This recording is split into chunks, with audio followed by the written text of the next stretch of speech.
Buenas noches. El día de hoy vamos a analizar la carta a Filemón, y como es una carta de un solo capítulo, hoy mismo acabamos.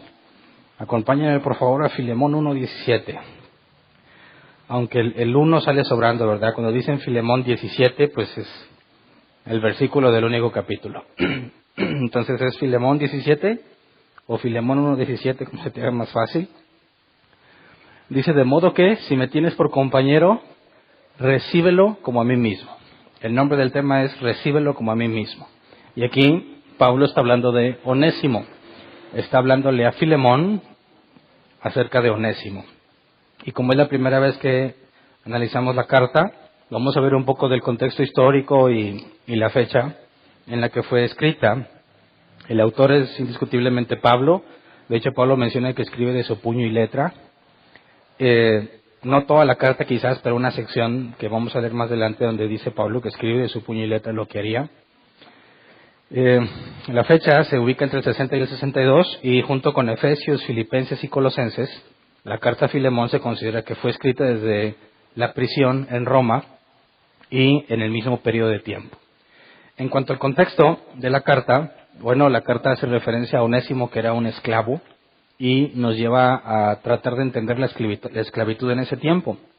Muchas personas, cuando ven que la Biblia habla de esclavitud, tienden a pensar en la esclavitud de lo que entendemos actualmente. Pensamos que son esclavos como de las películas, porque no creo que alguien conozca un esclavo en persona.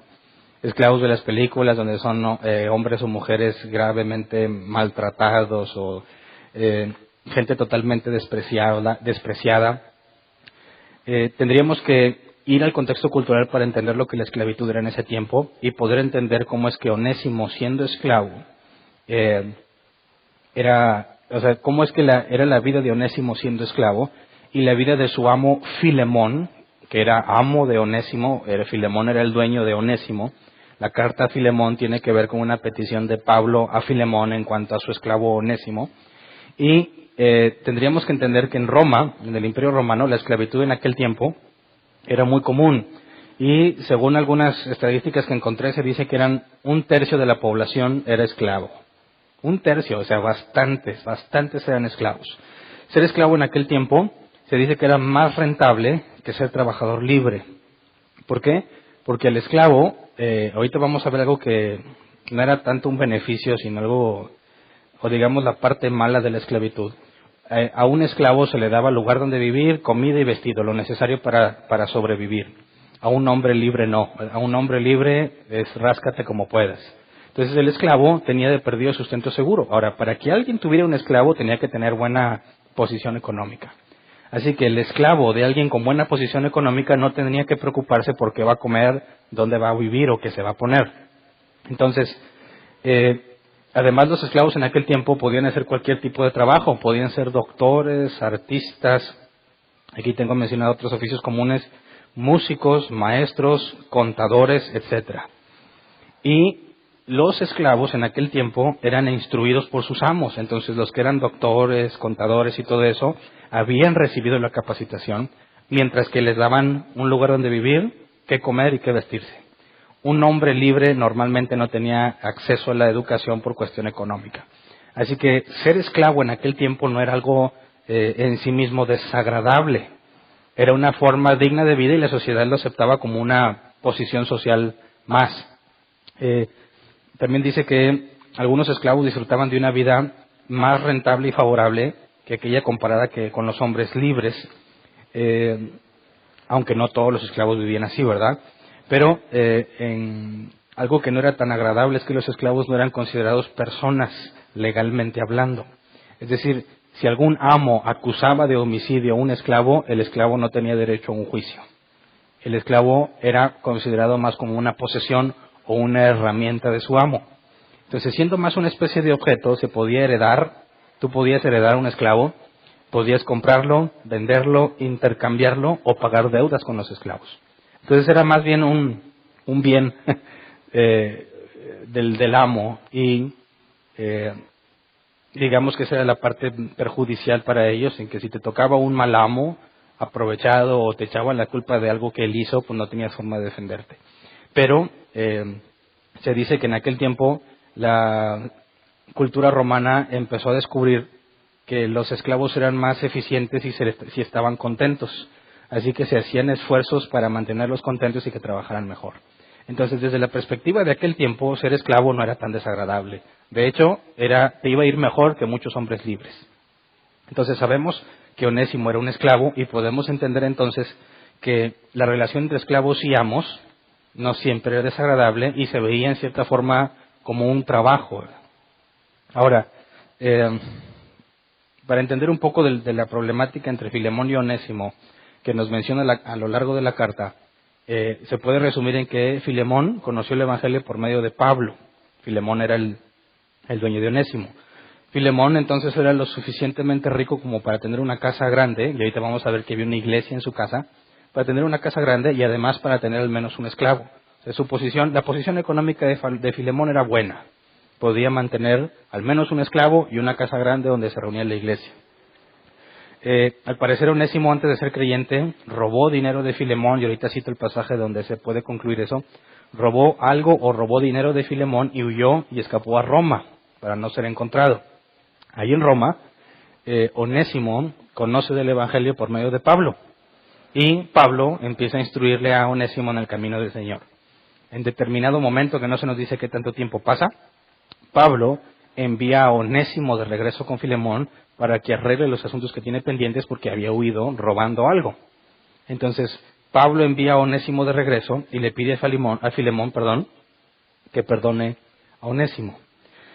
El objetivo principal de la carta era la petición de Pablo a Filemón de que acepte de nuevo a Onésimo. El asunto aquí a definir es que si Pablo está pidiéndole que lo acepte como esclavo de nuevo o que lo acepte como algo más que esclavo. Entonces, esta carta, aunque es bien cortita, ¿se acuerdan cuando vimos el tema del canon del Nuevo Testamento? ¿Qué cartas eran incluidas en el Nuevo Testamento o cuáles eran los criterios? Vimos que uno de los criterios es que tenía que ser relevante para la iglesia, ¿verdad? Entonces, asombrosamente no hay nada de doctrina en esta carta. No hay nada que te haga crecer como cristiano en el aspecto teológico.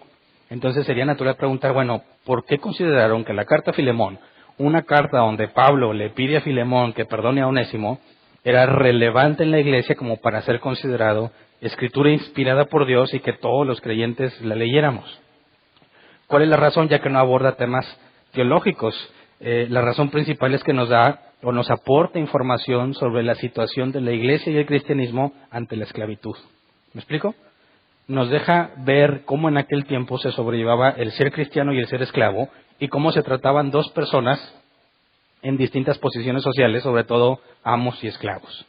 Entonces, el valor de esta carta es lo que aporta históricamente para entender el tema de la esclavitud, porque tendríamos que reconocer que la Biblia nunca, ni en el Viejo Testamento ni en el Nuevo, habla de abolir la esclavitud, y tampoco habla a favor de la esclavitud. Entonces, cuando vemos la carta a Filemón y se trata el tema de un esclavo, resulta interesante entender cuál es la petición de Pablo y en base a qué hace esa petición, qué es lo que busca lograr. Entonces, empecemos a leer la carta y vamos primero a los saludos. Filemón 1, del 1 al 3. Dice: Pablo, prisionero de Cristo Jesús, y el hermano Timoteo, a ti, querido Filemón, compañero de trabajo, a la hermana Apia, a Arquipo, nuestro compañero de lucha, y a la iglesia que se reúne en tu casa. Que Dios nuestro Padre y el Señor Jesucristo les concedan gracia y paz. De aquí se deduce que tiene una iglesia, una casa grande, ya que se reunían personas ahí. No sabemos qué tantos eran, pero las casas de aquel entonces no eran tan grandes, ¿verdad? También cuando digo casa grande, cada quien se imagina lo que quiera, ¿verdad? Aquí no nos dice exactamente cuáles son las dimensiones, pero cuando se hace referencia a una casa grande, implica que no era el estándar de todas las personas. Había un lugar donde se podía ser usado para recibir a más individuos. Luego vamos del versículo 4 al 7. Del 4 al 7, Pablo describe el carácter de Filemón. Dice: siempre doy gracias a mi Dios al recordarte en mis oraciones, porque tengo noticias de tu amor y tu fidelidad hacia el Señor Jesús y hacia todos los creyentes. Pido a Dios que el compañerismo que brota de tu fe sea eficaz para la causa de Cristo mediante el reconocimiento de todo lo bueno que compartimos. Hermano, tu amor me ha alegrado y ha animado mucho porque has reconfortado el corazón de los santos. Estos pasajes nos dicen en cierta forma cómo era Filemón. Y lo primero que quiero resaltar es que habla del compañerismo que brota de su fe. Y aquí la palabra compañerismo es el griego koinonia, o koinonia, que se traduce como comunión, compañerismo o comunidad. Entonces, lo que más resalta Pablo de Filemón es su compañerismo, la forma en que convive con los creyentes. No sabemos si Filemón estaba en calidad de pastor en la iglesia en su casa, no lo sabemos. En el caso de Aquila y Priscila, que también tenían una iglesia en su casa, todo parece indicar que ellos daban la enseñanza en ese lugar. En el caso de Filemón no está claro si él es el que daba la enseñanza o simplemente permitía que ahí se hicieran las reuniones.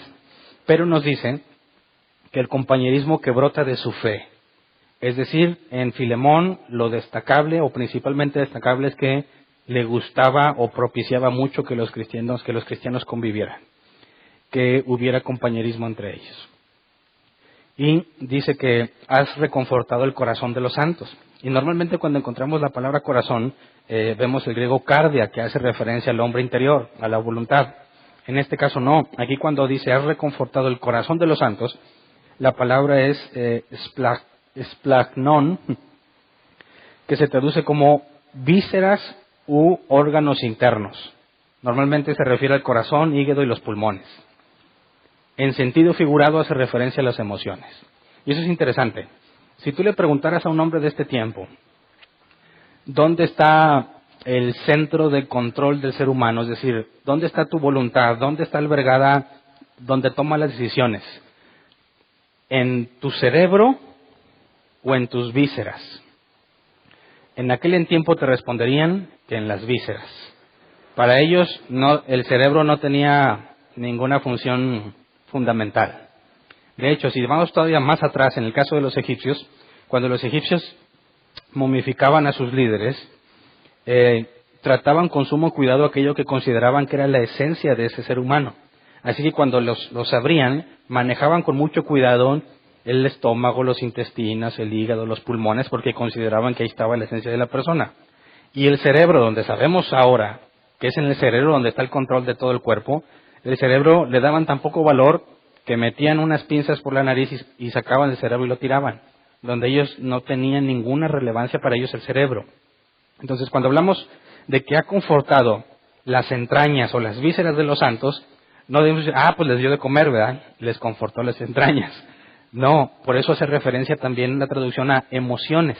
Los hacía sentir bien. ¿Me explico? Entonces, con el compañerismo de Filemón en su casa, hacía que los cristianos se sintieran bien. Y eso es algo que le resalta. Eso es una especie de don, ya que, según Pablo, brota de la fe. Entonces, entre los cristianos necesitamos muchos como Filemón. No podemos ser personas que viven ajenas a los demás. No podemos ser personas que no buscan el compañerismo. Tiene que haber personas como Filemón que buscan que los cristianos convivan entre ellos y se sientan bien. También las emociones tienen que ver en el compañerismo, en el amor filios entre nosotros, en tratarnos, conocernos y convivir juntos. Entonces, también dice que su amor y su fidelidad hacia el Señor es hacia el Señor Jesús y hacia todos los creyentes. Entonces, Filemón es identificado como un verdadero cristiano. ¿Ok? Pablo está a punto de pedirle a Filemón, este tipo de cristiano, un favor para Onésimo. Así que vamos a leer del 8 al 11.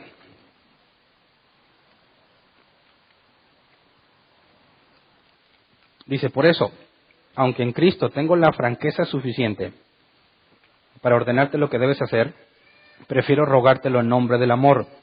Yo, Pablo, ya anciano y ahora además prisionero de Cristo Jesús, te suplico por mi hijo Onésimo, quien llegó a ser hijo mío mientras yo estaba preso.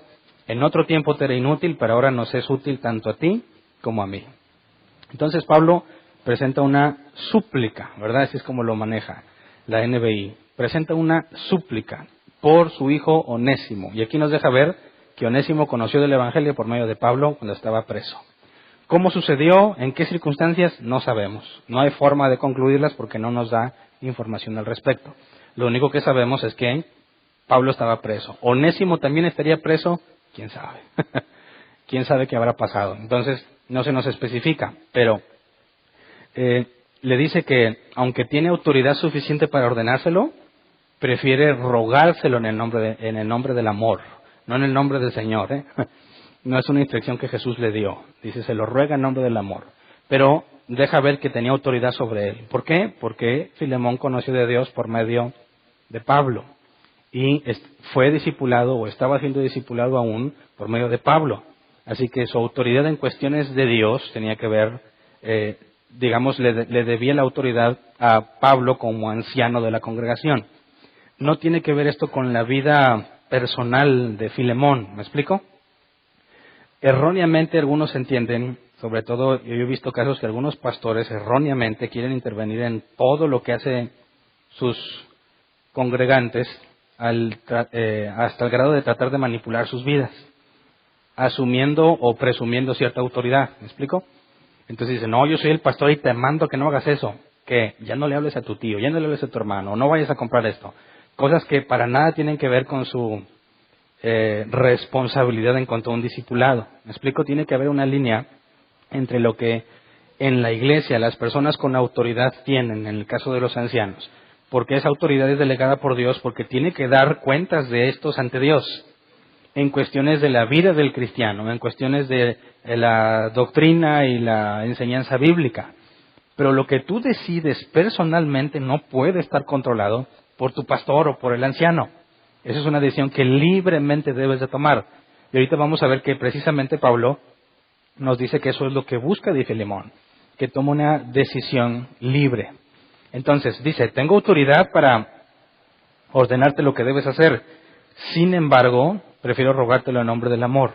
Entonces, el tipo de petición no es algo como una instrucción de un superior a un subordinado. Viene a ser una petición personal.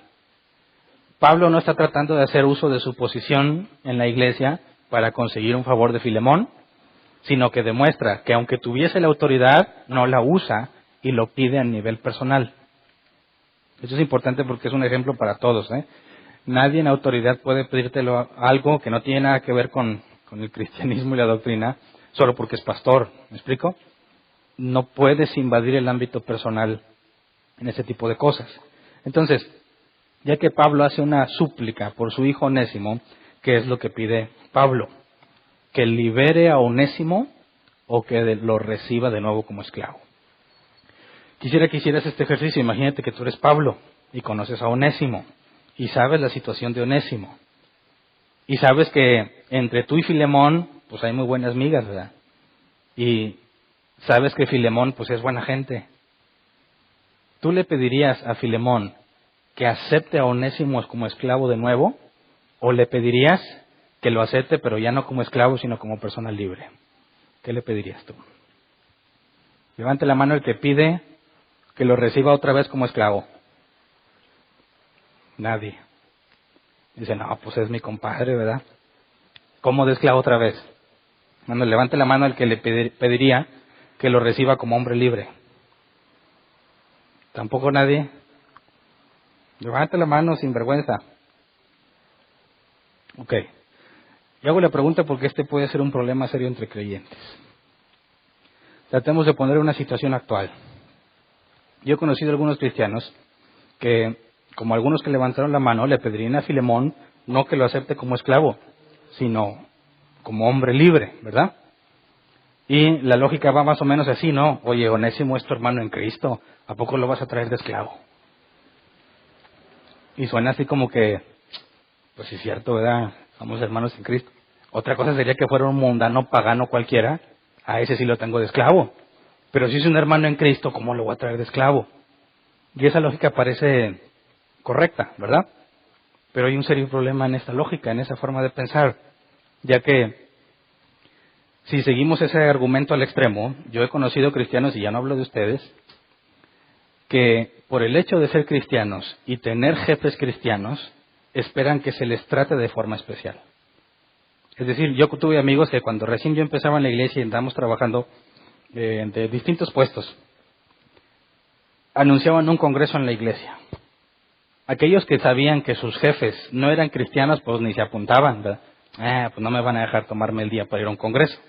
Todavía no tengo vacaciones, o ya no me quedan vacaciones. Pero, y yo me incluyo, los que teníamos jefe cristiano, dábamos por hecho que íbamos a ir al Congreso. ¿Por qué? Pues porque es cristiano, ¿verdad? Y voy a hacer cosas de la iglesia. ¿Y qué clase de jefe cristiano no me dejaría ir a hacer las cosas que me piden en la iglesia? ¿Verdad? Pero ¿en qué te basas para pedir eso? Hay algunos que dicen, bueno, pues yo voy a pedir la salida temprano para poder llegar al culto, que al cabo mi jefe es cristiano y me entiende. ¿Verdad? ¿Quién hizo eso alguna vez? Nadie. No, aquí sí saben, ¿verdad? Yo estaba bien mal, yo sí lo andaba diciendo. Pero aquí puro sabio. Entonces, resulta que algunos, yo ya me excluyó, no me pasé tanto, pero algunos hasta dicen, a mí deberías de pagarme más porque soy cristiano. ¿Verdad? Y eso yo lo he visto en ciertos negocios. De hecho, lo digo y es feo, pero es verdad y yo lo digo honestamente. Muchas veces prefiero evitar los negocios cristianos porque son los más caros y no necesariamente hacen el mejor trabajo. Yo he contratado a personas cristianas que me hacen mugrero y cobraron caro. Y he contratado a personas que no son creyentes y me cobran barato y me hacen muy buen trabajo. Así que yo aprendí que el pescadito en el negocio no es sinónimo de garantía. En muchas ocasiones es sinónimo de precio caro, precio alto por un mal trabajo. ¿Por qué? Porque si tú llegas a donde ves el pescadito, se asume que entiendes que es el pescadito, ¿verdad? Y contratas a alguien que es cristiano y que quiere prosperar y que tiene fe en que a pesar de sus precios caros, la gente le va a comprar. Y si tú le quieres comprar, no le vas a regatear porque eres cristiano. ¿Por qué vas a querer pagarle menos a un hermano en Cristo? Entonces, lamentablemente, los que cobran así caro, no se esfuerzan en hacer un buen trabajo que dicen que al cabo que mi cliente es cristiano o mi jefe es cristiano y pues me va a entender que tuve complicaciones. Entonces, si no lo pudo entregar a tiempo, si lo hizo mal, porque se presentó algo, no les preocupa quedar bien que al cabo que son cristianos y se entienden. ¿Me explico? Eso genera muchos problemas, porque los hace negligentes, pensando que al cabo lo van a entender. Entonces, ¿qué crees que es lo que Pablo le pide a Filemón en cuanto a Onésimo? ¿Que lo reciba como esclavo o que lo reciba como hombre libre? Vamos a versículo 12 al 14. Dice, te lo envío de vuelta y con él va mi propio corazón. O sea, Pablo está diciendo que envía a Onésimo de vuelta. Yo hubiera querido retenerlo para que me sirviera en tu lugar mientras estoy preso por causa del Evangelio. Sin embargo, no he querido hacer nada sin tu consentimiento para que tu favor no sea por obligación, sino espontáneo. Ahora, cuando yo mencionaba los ejemplos de esos cristianos que esperan el mejor precio o esperan que los dejen salir o esperen que les den el día, sienten o piensan, como yo pensaba en algún momento, que estaban obligados a hacerlo porque somos cristianos. Como si tuviera una especie de presión encima, de que hay mucho trabajo, pero va a cosas de la iglesia, déjalo que sirva al Señor, no importa el trabajo, ¿verdad? Ah, sí, pero quieres que te paguen como quiera todo el día, ¿verdad? Digo, ¿qué clase de hermano se va a poner a negarte el dinero? Entonces, esa lógica es muy conflictiva y problemática y se aparta de lo que la Escritura enseña, aunque parece muy cristiana. Cuando Pablo dice que no quiere que lo haga por obligación, la palabra griega es anarque, que se traduce como algo forzado, algo hecho por necesidad o compulsión. El diccionario Helps dice que es la necesidad apremiante que requiere acción inmediata. Es como presionar a alguien para que lo haga. Ya, ándale, decídete, ya, hazlo. Le pones presión encima. Pablo dice, no quiero que lo hagas presionado. No quiero que sientas que es algo que tienes que hacer. Quiero que lo hagas como algo espontáneo. Y la palabra espontáneo es ekousios, que se traduce como voluntario o de libre albedrío. Entonces, Pablo le dice a Filemón, no te estoy presionando, ni es tu obligación, ni es algo que tienes que hacer. Quiero que libremente lo hagas. Así que, para empezar, lo que le va a pedir, no lo busca como algo que lo presione o que lo lleve a decidir, sino que quiere que lo que le pida, lo decida si quiere, si él quiere hacerlo. Y luego versículo 15 y 16, donde hace la petición específica. Dice, caray, me estaba brincando. Dice, tal vez por eso Onésimo se alejó de ti por algún tiempo, para que ahora lo recibas para siempre. Ya no como esclavo, sino como algo mejor, como un hermano querido, muy especial para mí, pero mucho más para ti como persona y como hermano en el Señor. Así que, ¿qué fue lo que pidió? Ya no como esclavo, sino como algo mejor, como un hermano querido y especial para mí. Entonces, ¿pidió que lo recibiera como esclavo o como libre? ¿Un libre es más que esclavo? ¿Sí o no? De este texto, ¿qué deduces? A ver, ya no como esclavo. ¿No te parece claro eso? Ya no como esclavo, sino como algo mejor.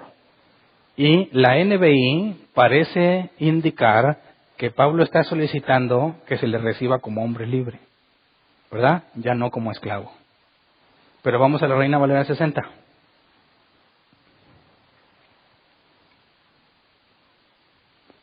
Dice, porque quizás para esto se apartó de ti por algún tiempo, para que lo recibieses para siempre. No ya como esclavo, sino como más que esclavo, como hermano amado, mayormente para mí, pero cuanto más para ti, tanto en la carne como en el Señor. Entonces, según esta versión, ¿lo acepta como esclavo o como libre? Como esclavo. Porque está diciendo, no ya como esclavo, sino como más que esclavo. La NBI dice como algo mejor y omite la palabra esclavo de nuevo. Pero en el original, la Reina Valera 60 lo está traduciendo literalmente. Y así como dice la Reina Valera 60, no ya como esclavo, sino como más que esclavo, eso es lo que en el original dice. Así que lo que podemos concluir es que no deja de ser esclavo, sino que lo va a tratar como más que esclavo, como hermano en Cristo. Pero no está solicitando que se le reciba como hombre libre, sino como esclavo en Cristo. ¿Me explico? Ahora, ¿por qué es importante entender esto? Porque pudiese parecer malo, ¿no? Que, oye, si tienes la oportunidad de que Filemón te haga un enorme favor con Onésimo, ¿por qué de una vez no lo liberas, no? Si es tu hermano en Cristo, ¿por qué no procuras lo mejor para él? Ya que es cristiano, ¿para qué seguir siendo esclavo? ¿Verdad? Pero precisamente ahí está el problema en el razonamiento. Porque de alguna forma extraña pensamos que la salvación tiene que ver con mi posición social. ¿Me explico? Es decir, soy esclavo y soy del mundo. Bueno, soy cristiano y soy esclavo y dices, no, oye, ¿cómo? Si yo soy libre ya, ahora soy un hijo de Dios. ¿Por qué voy a ser esclavo? Y ese es el problema. La salvación no tiene nada que ver con tu posición social. Leamos este pasaje. 1 de Corintios 7, 20 al 24. 1 de Corintios 7, 20 al 24. Dice que cada uno permanezca en la condición en que estaba cuando Dios lo llamó. Eras esclavo cuando fuiste llamado, no te preocupes. Aunque si tienes la oportunidad de conseguir tu libertad, aprovéchala. Porque el que era esclavo cuando el Señor lo llamó es un liberto del Señor. Del mismo modo, el que era libre cuando fue llamado es un esclavo de Cristo. Ustedes fueron comprados por un precio. No se vuelvan esclavos de nadie. Hermanos, cada uno permanezca ante Dios en la condición en que estaba cuando Dios lo llamó. Y ahí está mi punto. No tiene nada de malo ser cristiano y esclavo, ¿verdad? ¿Y qué tal si tú eras todavía quizás más bajo que un esclavo, eres un hombre libre que estaba bien pobre?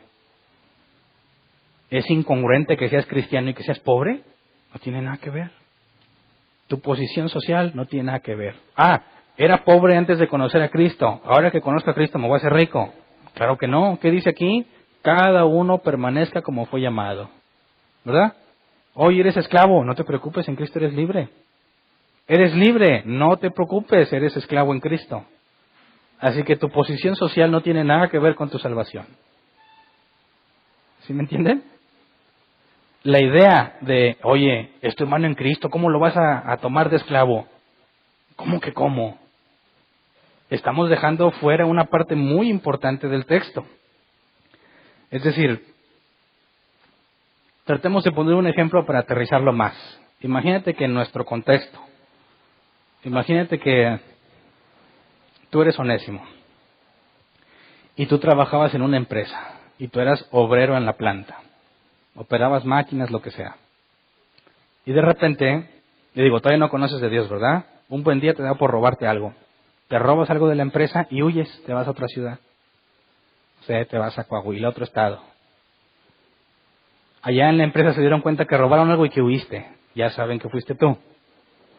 Resulta que cuando estás en otra ciudad, conoces a un señor que es cristiano, te comparte del evangelio y te haces cristiano. Y este mismo señor que conociste te empieza a enseñar de las cosas de Dios. Y resulta que ese es amigo del dueño de la empresa donde trabajabas. Es amigo del dueño de la empresa donde robaste. Y este que te está enseñando el camino de Dios, llega el momento en que pues le cuentas lo que hiciste. Y te dice, ¿en serio? Pues yo conozco al dueño. Así que este que te está enseñando y te está discipulando en las cosas de Dios te dice, ve atrás otra vez con Filemón, con el dueño de la empresa, y dale esta carta. Ok, imagínate que el hombre que te estuvo evangelizando y discipulando las cosas de Dios es Pablo. Y tú eres Onésimo, el que se robó las cosas y huyó. Ahora, te regresarías. ¿Y qué pedirías? ¿Que te den chance de volver a ser esclavo? ¿A pesar de lo que hiciste? ¿A pesar de que robaste y huiste? Pablo pediría que te acepten de nuevo cuando eres un ratero demostrado. O, mejor aún, que te vuelvan gerente de la empresa. ¿Qué propones? ¿Ah? Los que dijeron, oye, pues que de una vez pida que lo libere, se les olvida completamente, o se nos olvida, que el hecho de ser cristiano no significa que todo lo malo que hiciste desapareció. Jesús dijo, las cosas viejas pasaron, he aquí todas son hechas nuevas, ¿verdad? Entonces, pensamos de alguna forma que el mugrero que hicimos antes, ya nadie se acuerda. Y ahora soy cristiano. Y ahora acéptame como gerente. ¿Por qué? Porque soy cristiano. ¿A poco me vas a tener de obrero? ¿Te das cuenta que es ilógico? Es completamente absurdo. Porque tú sigues siendo un ratero a ojos del dueño, ¿verdad? Y sigues debiendo lo que te robaste. Así que ya es mucho pedir que te den el trabajo de nuevo. Porque ¿qué garantiza que no les vas a volver a robar? Entonces fíjate cómo existe este fenómeno en los cristianos, de que piensan que porque se hicieron cristianos, todo lo pasado desapareció. Imagínate que una muchacha, antes de casarse, lamentablemente resulta embarazada. Híjole, qué vergüenza. Aunque ya muchos ni vergüenza les da. Así que vamos a decir que era hijo de pastores, para que eso sí les dé vergüenza. Y todavía algunos dicen que, no, pues Dios nos mandó la bendición.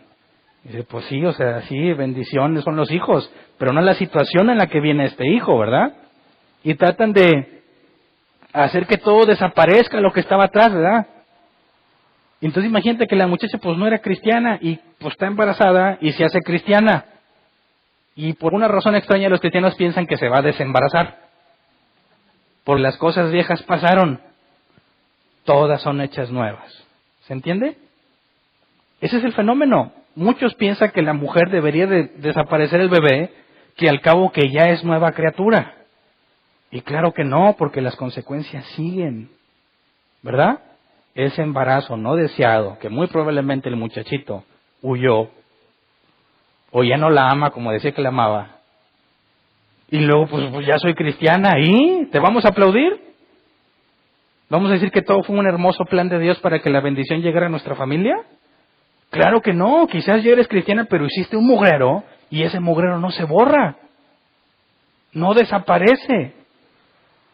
Así que, ¿por qué razón Filemón tendría que aceptar a Onésimo como hombre libre cuando hizo algo despreciable? ¿Me explico? De hecho, nuestros amigos ateos, incluso algunos judíos ortodoxos, así critican al Nuevo Testamento. Dicen, el Nuevo Testamento enseña, según ellos, el Nuevo Testamento enseña que un violador asesino ya no tiene que pagar por sus delitos si se hace cristiano. ¿Es cierto? No, pero así piensan muchos cristianos. Dicen, oye, pues este violó y asesinó a 3 niñas, pero ya hizo la oración de fe. ¿Lo entregamos a la policía o no? No, pues Dios ya lo perdonó. Pues ya, pues Dios ya lo perdonó. No, pues entonces déjalo ya es nueva criatura. Las cosas viejas pasaron. Y no falta el aguafieste que a la cárcel. ¿Cómo que a la cárcel? ¿Dónde está tu amor por tu hermano? Precisamente ahí está el amor por mi hermano. En que tiene que aprender que el mugrero que hizo no desapareció. Ahí sigue el daño y tiene que resarcirse, no me acuerdo cuál es la palabra. Tiene que hacer algo para compensarlo. En el caso de Onésimo faltó la ley romana, ¿verdad? No podías robarle a tu amo, ni a nadie. Tienes un problema con la ley y aparte, si eres cristiano, tienes un problema con Dios por lo que hiciste. Y recordemos que el perdón de Dios se le concede al arrepentido, no al que pidió perdón. Y esas son cosas completamente distintas, ¿verdad? Pongamos otro ejemplo para clarificarlo. El típico viejo mujeriego que engaña a su esposa, pero cada que lo cachan está bien arrepentido, ¿verdad? Antes no. Lo cachan y le llega una sensación profunda de arrepentimiento. Y se emborracha. Y va y le lleva serenata a la esposa que engañó. Y le da flores y le jura que ya no lo va a volver a hacer y que lo perdone. Y ahí va la señora, ay viejo, tan romántico. ¿Ya no lo vas a volver a hacer? No, ya no. A la otra no la quieres. No, es que es culpa de la otra que se metió en mi vida. Y ahí hay unas todavía que van a pelearse con la otra. Como si la pobre víctima de su esposo, pobre inocente infeliz, cayó en las garras de una vieja. Y van a pelearse con la vieja para que suelte al pobre del esposo. ¿Dónde está el problema? ¿En la vieja o en el esposo? En el esposo, viejas locas siempre va a haber, ¿verdad? Pero no va a pasar nada si su esposo es fiel. Entonces, volviendo al ejemplo, porque ya me desvié, lo perdonas porque pidió perdón. Tú eres la señora abnegada que amas tanto a su esposo y todavía de encima eres cristiana. Y como el viejo sabe que tú eres cristiana, aunque él no es, te dice, tú eres cristiana y me tienes que perdonar. Y pues sí es cierto. Entonces, bueno, te perdono. Bueno, ya llega a la casa y como si nada, ya la cena y que si me lavaste y me trapeaste. Espérate, pues ya me perdonaste, no. Pero lo que hiciste, no. Tú ya no puedes hablar de lo que pasó porque ya me perdonaste. La lógica que no es bíblica la tienen los cristianos también, ¿verdad? Entonces lo vas a seguir perdonando y te va a volver a ser infiel. Y te va a volver a pedir perdón. Y lo vas a perdonar y te va a volver a ser infiel. Y ya me han preguntado algunas señoras, ¿qué hago? Lo he perdonado como 3, 4 veces. Yo soy cristiana y la Biblia dice que debo perdonar al que me ofende. ¿Lo debo seguir perdonando? ¿Qué le contestas? No. Y luego no dice la Biblia, Señor, que Jesús nos enseñó a orar, el Padre Nuestro, como le llaman, perdona mis ofensas como yo perdono a los que me ofenden. ¿Y tú no quieres perdonar al viejo que vino cantando y orando borracho con flores? ¿Qué clase de cristiano eres? Y ahí hay un conflicto muy grave entre los cristianos.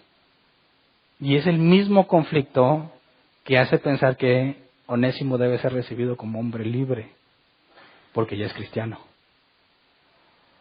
No, al viejo, aunque chille, traiga flores y esté bien borracho, no se le perdona hasta que se cumple el requisito bíblico del arrepentimiento. ¿Me explico? Si no hay arrepentimiento, no hay perdón.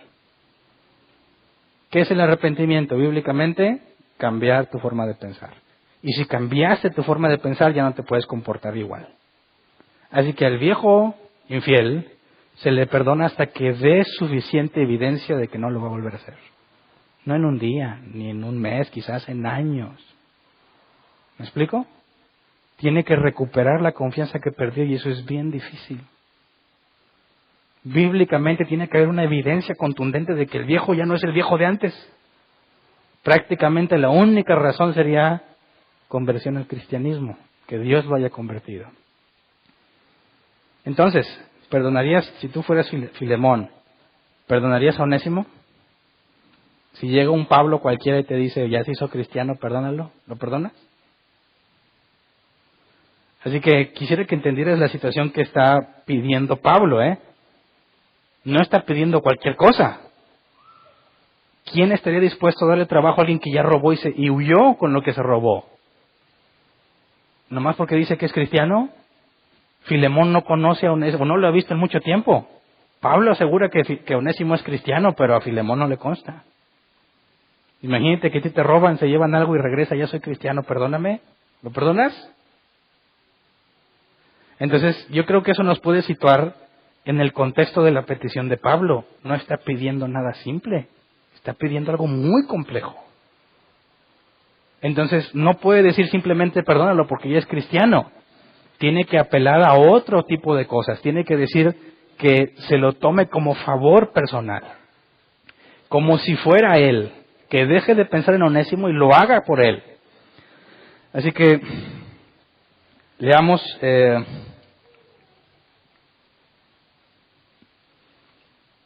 versículo 12 al 14, y en Filemón, otra vez, dice: te lo envío de vuelta y con él va mi propio corazón. Yo hubiera querido retenerlo para que me sirviera en tu lugar mientras estoy preso por causa del Evangelio. Sin embargo, no he querido hacer nada sin tu consentimiento para que tu favor no sea por obligación, sino espontáneo. Entonces, fíjate, lo primero que dice, te lo envío de vuelta, con él va mi propio corazón. Está hablando de que hay una relación muy cercana entre Onésimo y Pablo. Yo hubiera querido retenerlo para que me sirviera en tu lugar. Es decir, ha estado sirviéndole a Pablo. Y Pablo trata de usarlo como referencia. Me ha estado sirviendo a mí. O sea, no es el mismo de antes. ¿Me explico? Me ha estado sirviendo a mí. Dice, sin embargo, no he querido hacer nada sin tu consentimiento. O sea, a lo chino no se lo quedó, ¿verdad? Dijo, pues este ya es mío, que al cabo que huyó. No. Lo manda de regreso a que enfrente su situación porque no corresponde a ese lugar donde está en Roma. Responde a su amo, que se supone con quien tiene una responsabilidad que cumplir en calidad de esclavo. Ahora, cuando dice que te lo envíe de vuelta, vamos a Colosenses 4, 7 al 9, porque no lo mandó solo. Colosenses 4, 7 al 9, ya vimos que Colosenses es una carta que se escribió en el mismo periodo. Dice, nuestro querido hermano Tíquico, fiel servidor y colaborador en el Señor, les contará en detalle cómo me va. Lo envío a ustedes precisamente para que tengan noticias de nosotros y así cobren ánimo. Va con Onésimo, querido y fiel hermano, que es uno de ustedes. Ellos los pondrán al tanto de todo lo que sucede aquí. Así que no va Onésimo solo, va Tíquico. Y Tíquico lleva la carta a los Colosenses y la carta a Filemón. Y cuando llega, junto con Onésimo, o sea, Tíquico junto con Onésimo es narrado aquí, según Pablo, como querido y fiel hermano. Así que Pablo está dando credenciales de Onésimo, ¿verdad? Alguien que Pablo tenía una relación cercana, alguien que le ha estado sirviendo a Pablo y alguien reconocido como querido y fiel hermano. Así que la petición de Pablo, vamos a Filemón 1, 15 al 16, cuando dice, tal vez por eso Onésimo se le dejó de ti por algún tiempo, para que ahora lo recibas para siempre, ya no como esclavo, sino como algo mejor, como un hermano querido, muy especial para mí, pero mucho más para ti como persona y como hermano en el Señor. Como vimos en la Reina Valera 60, le está pidiendo que lo acepte como esclavo, pero además de esclavo, como hermano en Cristo. Y lo que dice Pablo aquí, hermano muy querido, muy especial para mí. Otra vez, fíjate el énfasis de Pablo en tratar de hablar de la conversión de Onésimo, en tratar de dejar evidente que Onésimo ya no es el mismo. Luego, regresémonos a, versículo 17 al 21, ahí en Filemón. De modo que, si me tienes por compañero, recíbelo como a mí mismo. Pausa. Fíjate cómo desvía la atención ahora de de Onésimo. Y para que lo acepte, usa el pasaje que usamos como referencia inicial.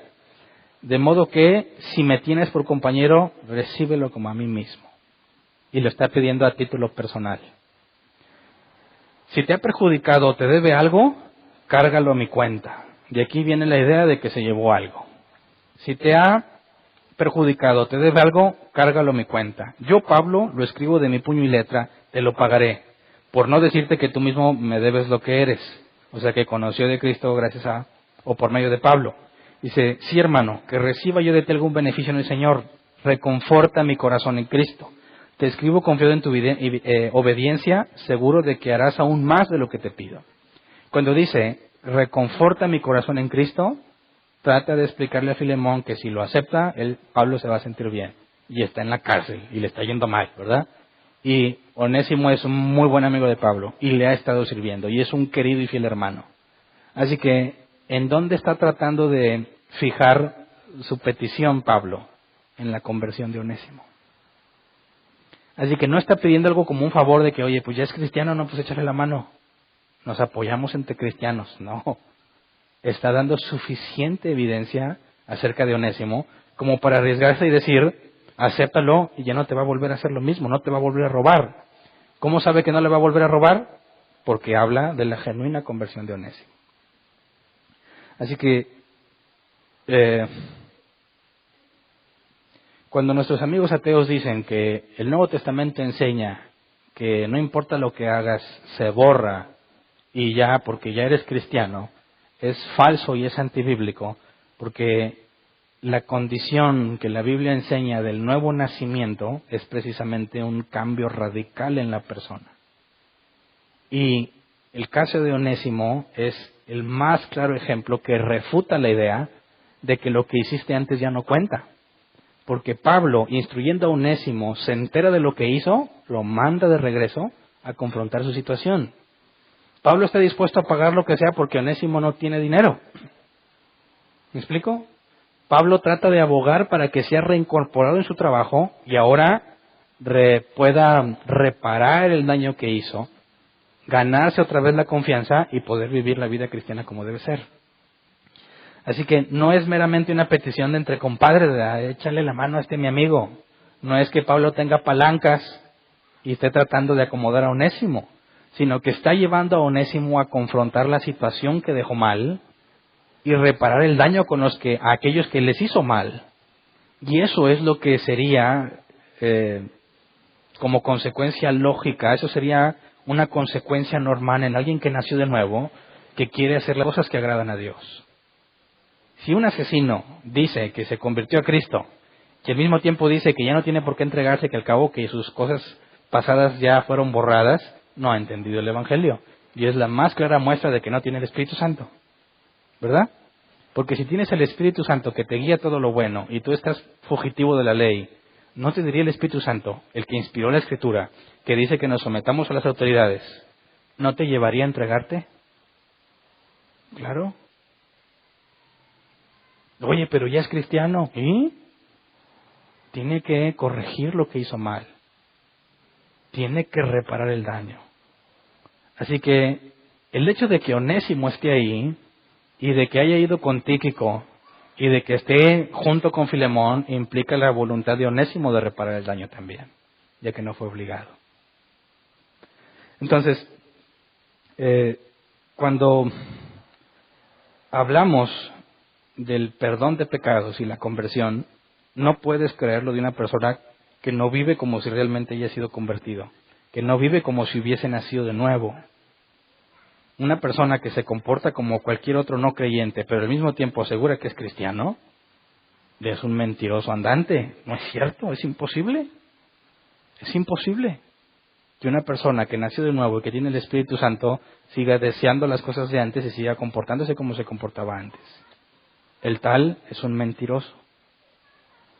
Así que es fácil refutar bíblicamente, y con la carta más pequeña del Nuevo Testamento quizás es fácil demostrar que un cristiano que ha nacido de nuevo va a buscar reparar el daño que causó aún antes de Cristo. Por eso es común ver, y me ha tocado en experiencia y también lo viví en algún momento, que buscas reparar las cosas que hiciste mal. Y te dicen, ya no tiene caso, hombre, déjalo. No, pero es que yo me siento mal.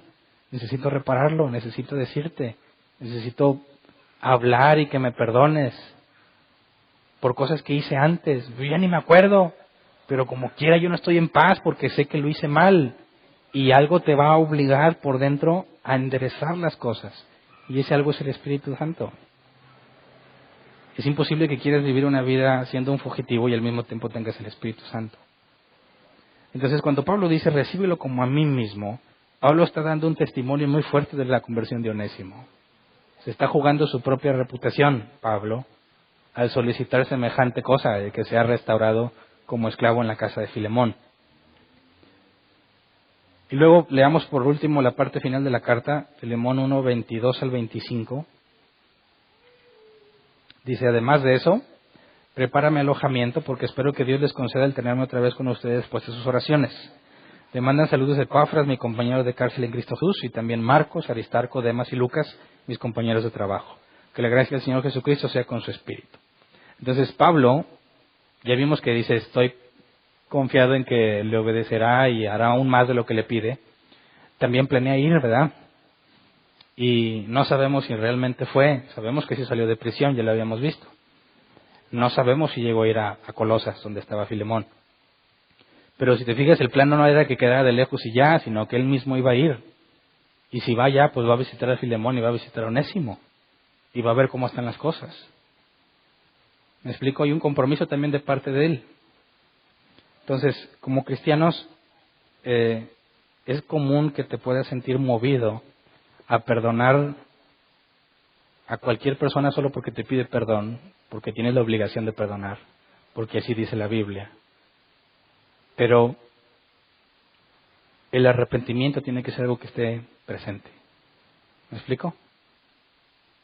Cuando tú tratas de perdonar a una persona que no se ha arrepentido, no le haces ningún bien, al contrario, promueves que siga haciendo lo malo que hace, porque no le costó recuperar lo que había perdido. Y Dios no nos trata así. Cuando nos equivocamos y le pedimos perdón, ¿borra la consecuencia de nuestros problemas? Claro que no. Tú puedes haberte peleado quizás con tu esposa, con tu esposo, decirle cosas desagradables y le pides perdón y regresas y tu esposa ya está feliz. Claro que no. Dios te perdonó, ok. Pero se supone que si yo ya cambié mi forma de pensar y estoy arrepentido de lo que hice, voy a ir con mi esposa y voy a reparar lo que hice. ¿Me explico? ¿Cómo sé que Dios me perdonó? Muchas personas hacen algo mal y dicen, Dios, perdóname. Amén. Y se van como si ya estuvieran perdonados. Y si luego tú que, pues ya Dios me perdonó, pues ¿qué clase de Dios es ese? Que anda perdonando así todo el mundo por la nada. Y se sienten muy cristianos que porque se ponen a cuentas con Dios todos los días.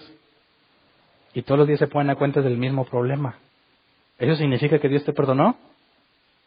No. ¿Cómo sabes que Dios te perdonó? Porque tuvo que haber arrepentimiento.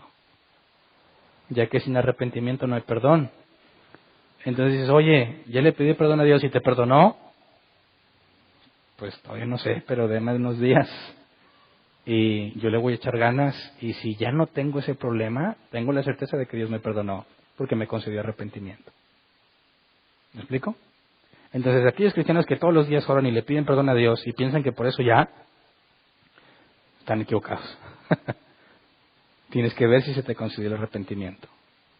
Si ahora ves las cosas de otra manera y empiezas a caminar de otra manera. Entonces decimos, Dios me perdonó porque me concedió el arrepentimiento. Ya no soy el mismo. Y no es de que, hoy luché conmigo mismo, Señor, ya no voy a fumar. Y ya pasó un día sin fumar y dices, ahora sí me perdonó. Sí, pero en un día a lo mejor estás como si nada, pasan 2 días, 3, 4, y empiezas a sufrir por dentro, porque te quemas por volver a fumar. ¿Ya te arrepentiste? Es una pregunta capciosa, ¿eh? No respondas así de fácil. Sigues luchando, se te antoja bastante el cigarro. ¿Ya te arrepentiste? ¿Sí o no? Entonces, si decimos que sí, entonces, o sea, si yo me arrepentí porque en 4 días me estuve aguantando, significa que ya nunca voy a volver a fumar, ya que Dios ya me dio arrepentimiento. No, por eso digo que es una pregunta capciosa, porque tu carne siempre va a ser opuesta al espíritu. ¿Me explico? Siempre. Siempre se va a oponer a las cosas de Dios. Entonces, una cosa es que tu carne quiera fumar y otra cosa es que tú quieras fumar. No sé si entiendes la diferencia. Quizás pasa alguien con un cigarro. Esta carne quiere un cigarro. Pero yo no quiero desobedecer a Dios. Así que reconoces que lo que tu carne quiere es opuesto a lo que tú quieres. Eso es una excelente señal, ¿verdad? La cosa va mal cuando estás, quiero un cigarro, ¿cómo le hago? ¿Cómo me escondo? ¿Cómo le hago? Y luego, batallas a la mera hora. Y no, que Dios ya me cambió. No es cierto, tú lo estás deseando y lo estás buscando. No es tu carne quien te lo pide, eres tú quien lo busca. Y eso no es arrepentimiento. Tu mente no ha cambiado. ¿Por qué crees que fracasamos en la dieta? ¿Verdad? Ya, ahora sí, se acabó su gordo. Un día pura verdurita. Y luego empiezas a sufrir, ¿verdad? Y hay unos malditos de que nadie ve. Y agarras algo que no deberías de comer. Te lo comiste. ¿Cómo vas con la dieta? Bien. Y te das cuenta que realmente no quieres hacer dieta. No te has arrepentido de la gordura que traes encima. Y como no te has arrepentido, la sigues deseando. Y piensas que tu esfuerzo por no comer significa que lo vas a hacer, pero internamente lo deseas y lo vas a volver a hacer. Quien dice, basta, se acabó su gordo, su cuerpo va a decir, dame de comer, y él va a decir, no quiero. Ahí está la evidencia de que realmente cambiaste tu forma de pensar. ¿Me explico? Eso es lo que tenemos que buscar.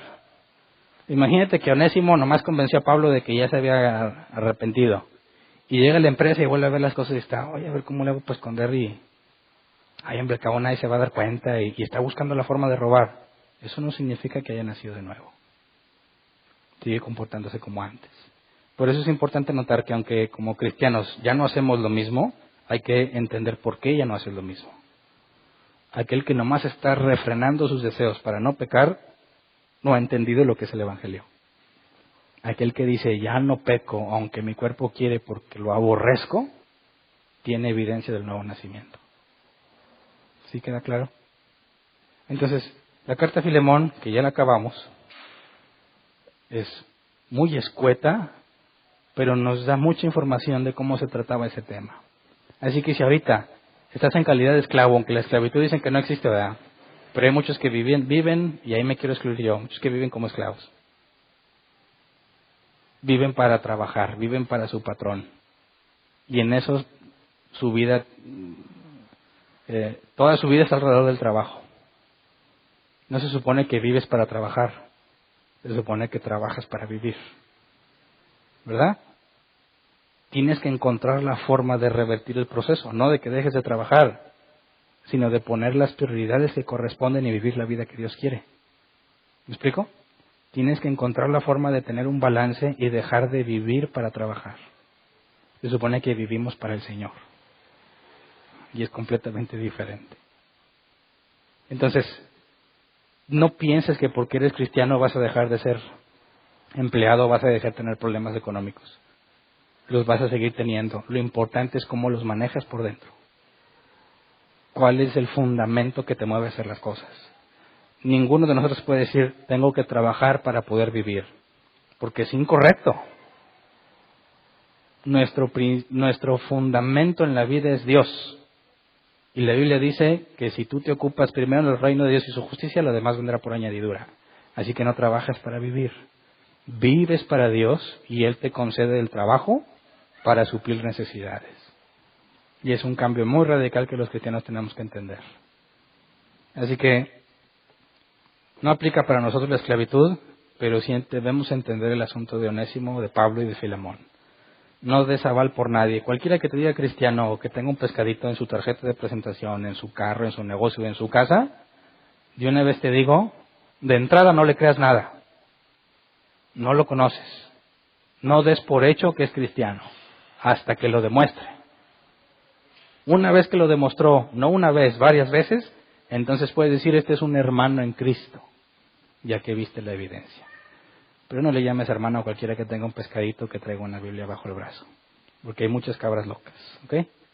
Vamos a ponernos de pie, vamos a orar. Como le dije al principio, necesitamos gente como Filemón en la iglesia. Y necesitamos onésimos también, ¿verdad?